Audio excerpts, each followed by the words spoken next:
real quickly, that democratic decision became delayed by both vigilante actions, so death threats to contractors leaving the job because they're getting death threats.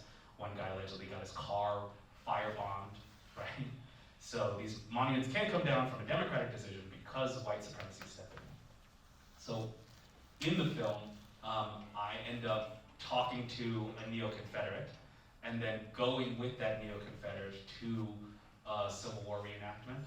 And this is a slight spoiler, but at some point he goes, "You've come all this way to see things from our perspective. What could I possibly do to see things from your perspective?"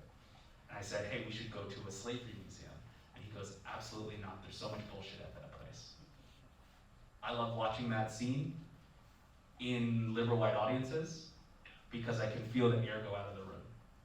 Because still so many, the country, but specifically white folks, view racial justice as being strictly about dialogue and about we just are one good conversation, one green book car ride away from sitting down and realizing we're all just people.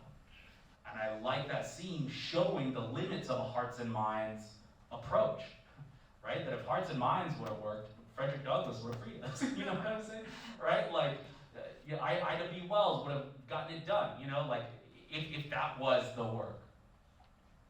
I am thinking about what Dr. Bonjo just said, because the whole reason I use comedy is to try to get around the defenses, is to try to talk to white people about whiteness in ways that do not have them flee from the room and have them actually examine, right?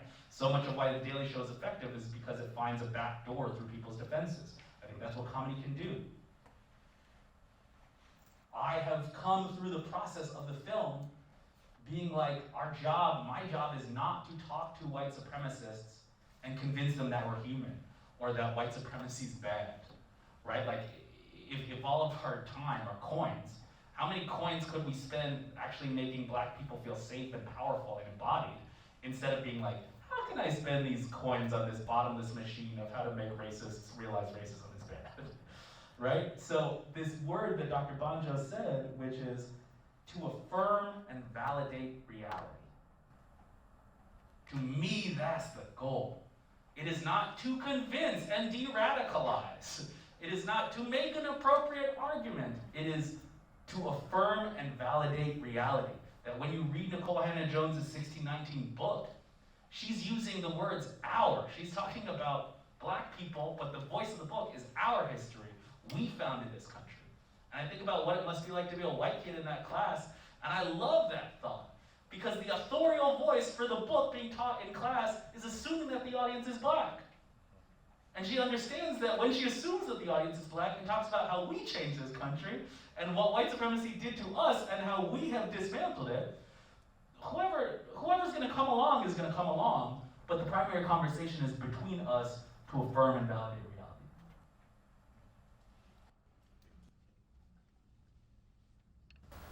I would love to, if I could, share this tiny story, because I think it speaks to exactly what we're talking about regarding hearts and minds. So yes, I see my primary role as an educator is to validate, to validate individuals' experiences, my students' experiences, their lived experiences. By learning the history, it places your life into context. It places so many things that happen around you, in your family, in your community. It places it into a context that allows you to finally believe you're not crazy. You're not crazy. You didn't miss the mark. You didn't miss something. Like, it's, failure is not like, is not endemic to you or your community, right? You begin to learn things. And so, but hearts and minds. So as hard as I worked in the class to teach the true history, I tell the students all the time, I'm not making anything up. I get this a lot. I have a lot of white students, even in my African American history class. And so many of them are resistant to being there. Because it's an elective that you have to take, right? If you're taking the U.S. history course, that's a requirement. Standard U.S. history course where we learn all of the things that, slavery existed, then the civil rights movement, and now black people hold hands and sing kumbaya. And it's so much fun because we live in a post-racial America. Well, I go back and I try to read American history, through the lens of a completely different tone, tenor, shade. And there is so much resistance in that room, so much resistance. For example, At the end of every semester, I teach this one class. It's called African American History from early America to 1861. And then the second semester is African American History from 1861 to present. Okay? I had a student sit in my class every semester. At the end of the semester, I allow my students to write a letter to students in the next semester.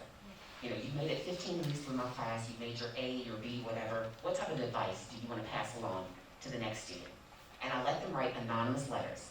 They get to seal the letter up, and my only requirement is that you have to put your name and your N number on that envelope. Because I tell my students that anonymity breeds cowardice.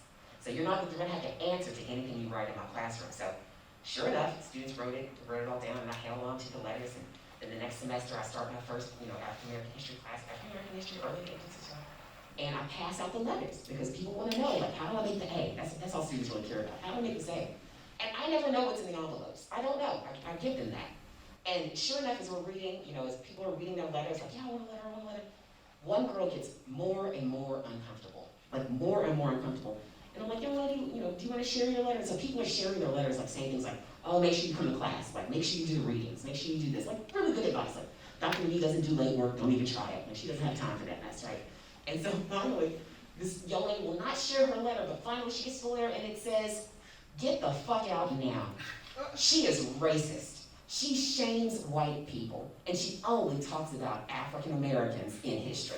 The title of the class was African American History from early America to 1861.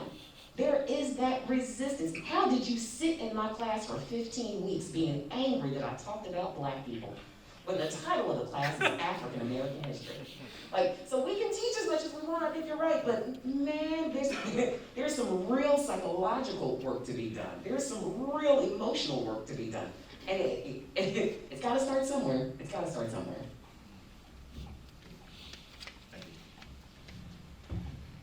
I just want to say, I think that was a really good question. And I really appreciate what CJ brought up in terms of having the conversation between us. So I think that's really important, because we have been lied to so much by news media, by television media about our worth and our value. And I see a growing pride in us when you talk about Black Boy Joy, and that's what it is, right? And all of these things on TikTok and things, we see much more pride. Another thing that comes to my mind, the first thing that comes to my mind when you raised that question was the movie 12 Years a Slave, which I really appreciated because up until then, a lot of the slave movies I saw, at least, just all the white people were like hateful. But in 12 Years a Slave, you have the few that were hateful and the others who were silent and kind of like complicit, because like, hey, I guess this is the thing we should do. And I mean, I'm not great at quoting quotes, but MLK has a famous quote about white moderates. And I do think that we could see change if we could address and talk to the people who are sort of on the fence but not speaking, or what if they did consider their part in the whole addressing some of these issues. I think Josh says like 100% on the mark. I don't have like really too much other like to add, but I think that we are having the right conversation. I don't think you can have the conversation with the wrong person, but I think that more people need to have the conversation, right? So kind of back to what you were saying, if you have that privilege, if you are, it is more likely, I know this is like scientifically proven, I don't have my PhD yet, but it is more likely, you know, in my thoughts currently that like a white supremacist might be a little more, big word on might, you know, but they might be able to hear someone else out that looks like them, that comes from the same identity, versus a young black man that you see trying to tell them that like their thoughts as racist or not fair, right? Because I feel like as people, we attract or we hang around people that like are like-minded, and we're likely to believe something that's coming from someone that has similar privileges, similar identities, versus someone that has a totally different experience from you. So I think having that conversation, you know, with people, well, I feel like we're having the right conversation, but other people need to have that conversation as well. So that's what I'm saying. Thank you. Any more on that? Oh. Sure. Thinking maybe specifically to history and academic texts or news media as well as entertainment media have, or in what ways have the mainstream become better at telling our stories, or have they? And do you see it as a good thing? As people, streaming sites increase, and we have Netflix, and Netflix is problematic as well, but there's still more stories than we've had before. We grew up on Cosby, sorry, just in case. Who else? And the Bel Air guy, Will Smith, Prince of Bel Air, Martin. I mean, we had like maybe one or two, every network, three. You can, and maybe we had like 2 or 3 black shows. And with YouTube and Netflix and Hulu and Amazon Prime, we're seeing so much more. And they're capitalizing off of us for sure. Because we bring money in and they'll tell us that we don't, but we do, and that's why they're doing it.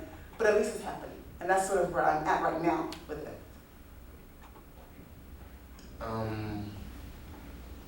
I kind of took the question in the sense of like a social media lens, because I'm always on social media.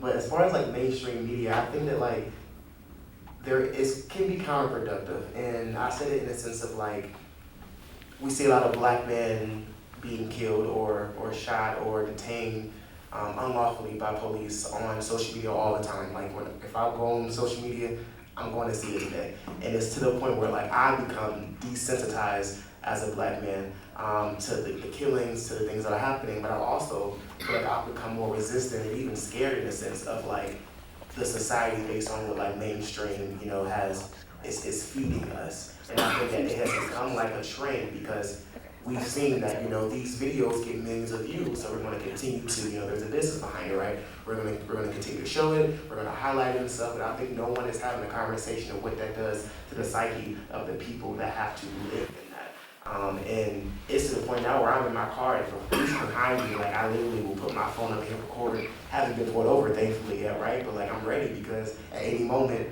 I could be that next video. And I think that repetition of showing that, I think it's intentional in a way, I definitely think it's very intentional, but it's super counterproductive what I think what people see, right? Because I think on the outside looking in, it looks like, we're spreading awareness, we're having a conversation, but then on the inside looking out, I don't think I've ever been afraid of the police, now than I have before when I was younger, so I definitely think that should be a part of the conversation.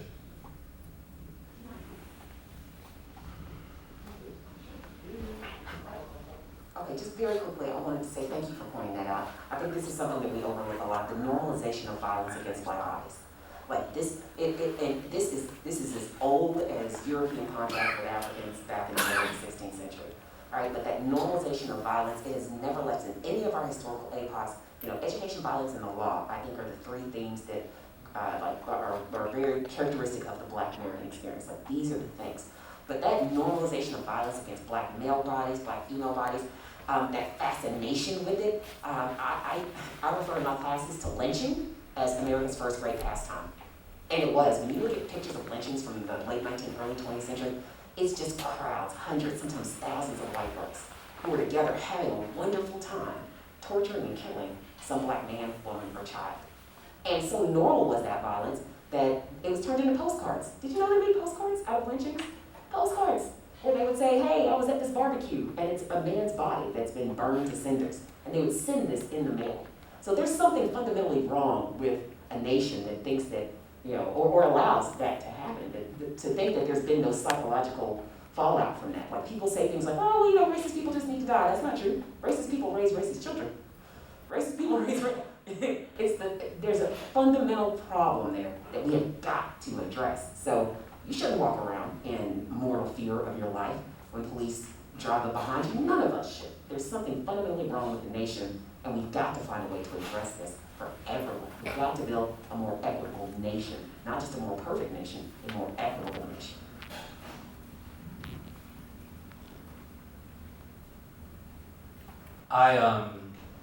In coming here, I was reminded that one of the worst videos I've ever seen of a police killing happened here.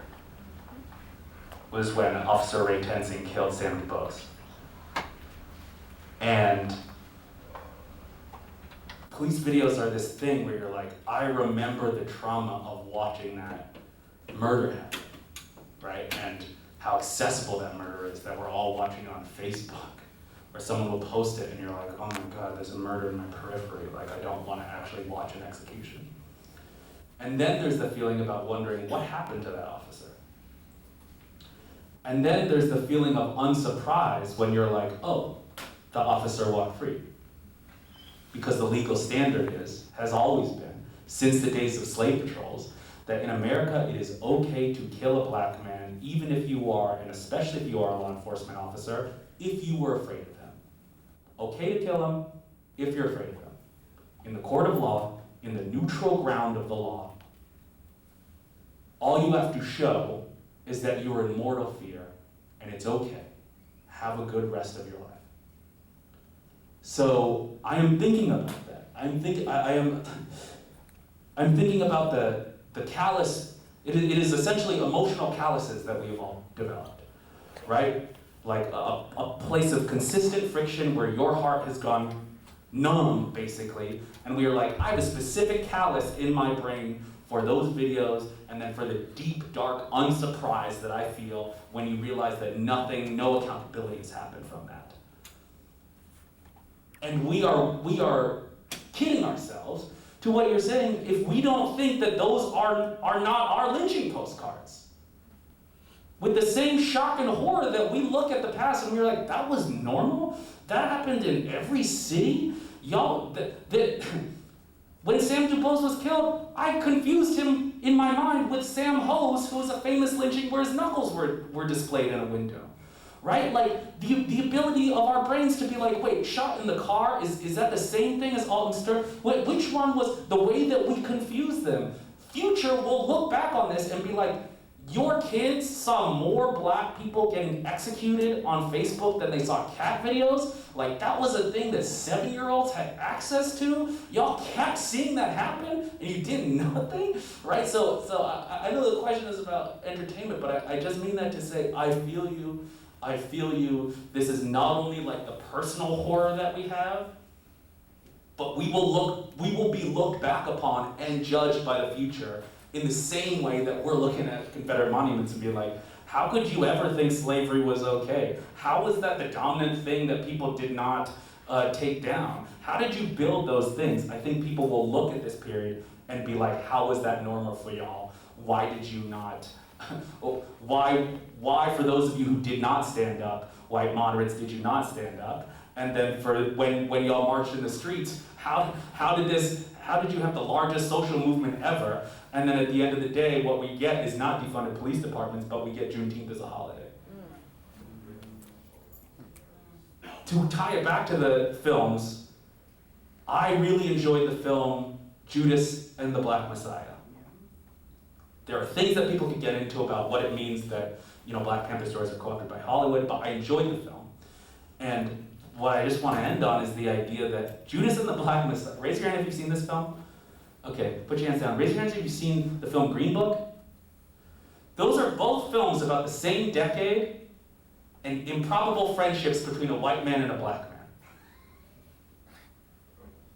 Green Book won the Oscar because that's what we want out of our racial fantasies.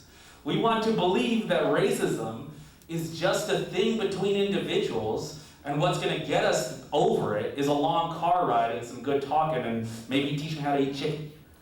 Right? The last line of Green Book is the racist wife looking at Mahershala Ali and being like, thank you for sending the letters. Right? Like, it's insane.